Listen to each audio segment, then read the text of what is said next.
Yeah, we're gonna have some fun.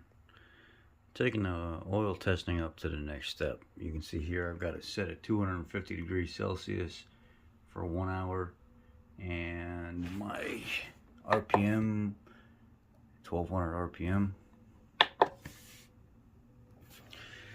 Basically, what I'm simulating is the NOAC volatility test, except I'm adding a magnetic pill into the mix so the oil continues to stay moving the entire time that it's at 250 degrees Celsius.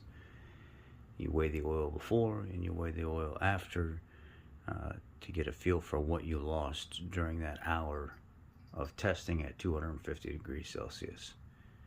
So I ordered a professional type heating beaker set up with the magnetic base, so I could maybe possibly give you guys something a little different than what you've seen.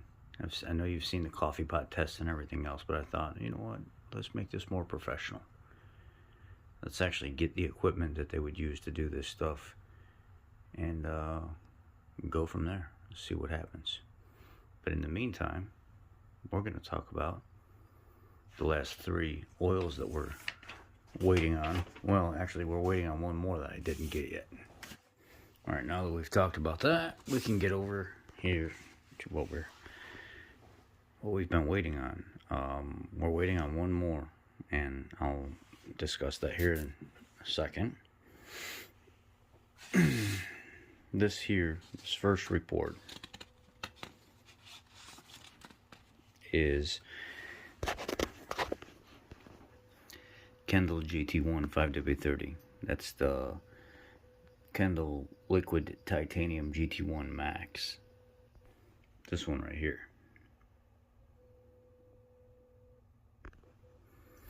The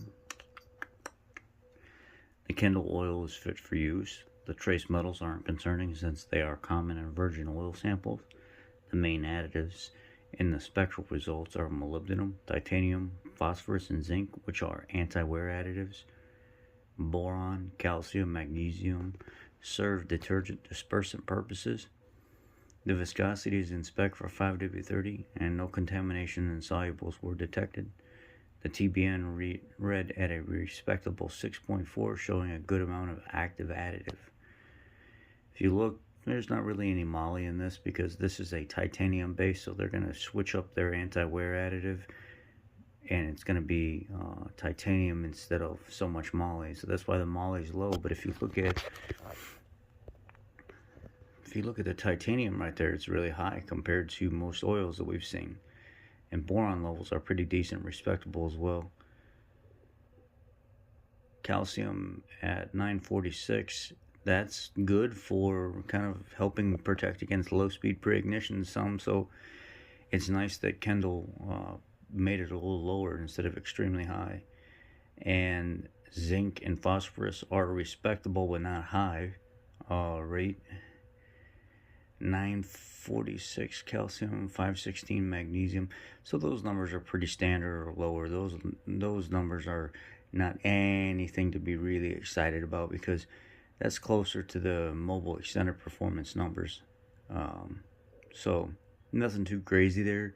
A little bit more calcium for a better detergent reaction than Mobile 1 extended performance, which some of you guys like, which is honestly not all that great.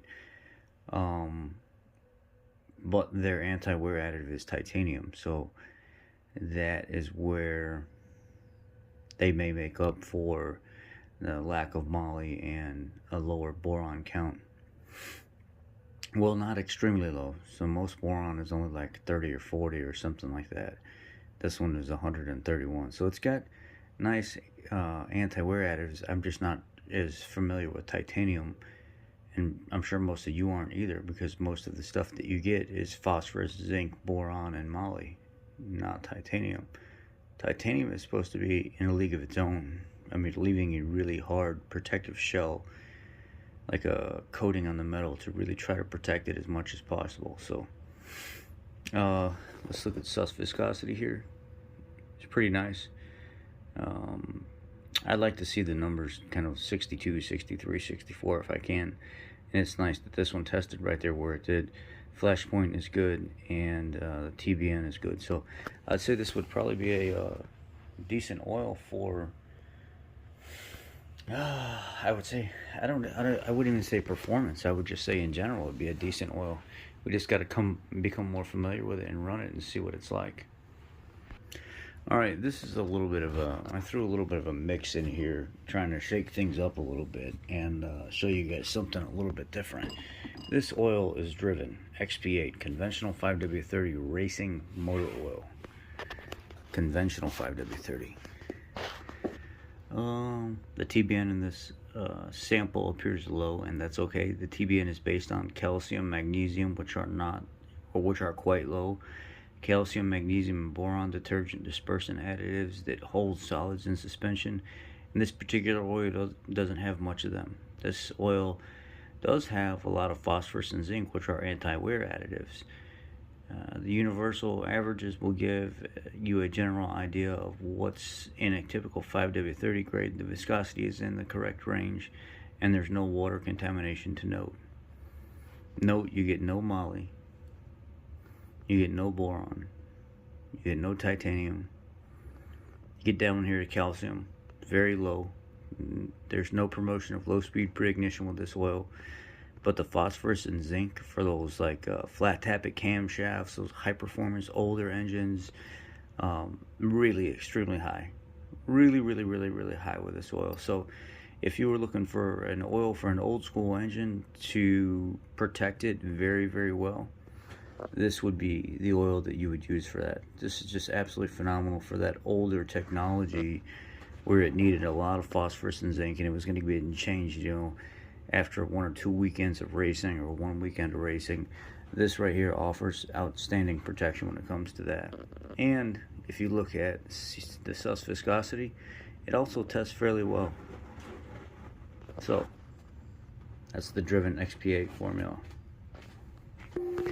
Alright, so this is our big dog, Schaeffer 9000. The stuff I got in there right now.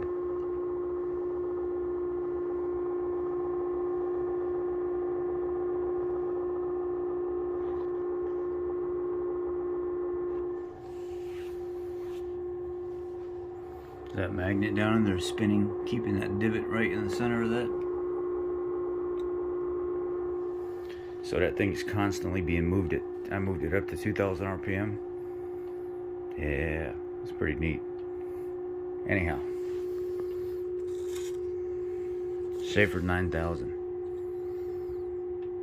This Schaeffer 9000 should work well in its intended application. It's free of solids and moisture, has normal 5W30 viscosity, a strong TBN of 6.3. The main anti-wear additives are molybdenum, phosphorus and zinc.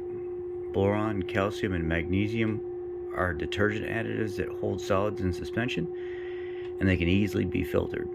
Note silicon at 11 parts per million. In used oil samples, it indicates dirt, so that'll be something to keep in mind since it's starting out a little higher than it normally does. It's also used as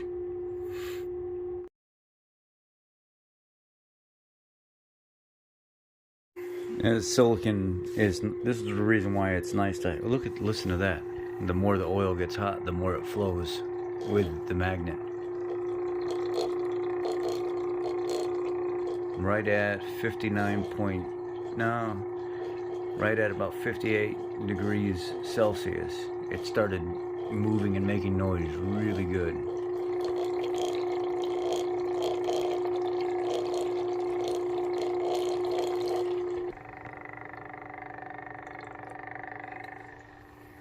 Anyway, let's look here. The used oil samples that can indicate dirt, and it can also indicate coolant seepage.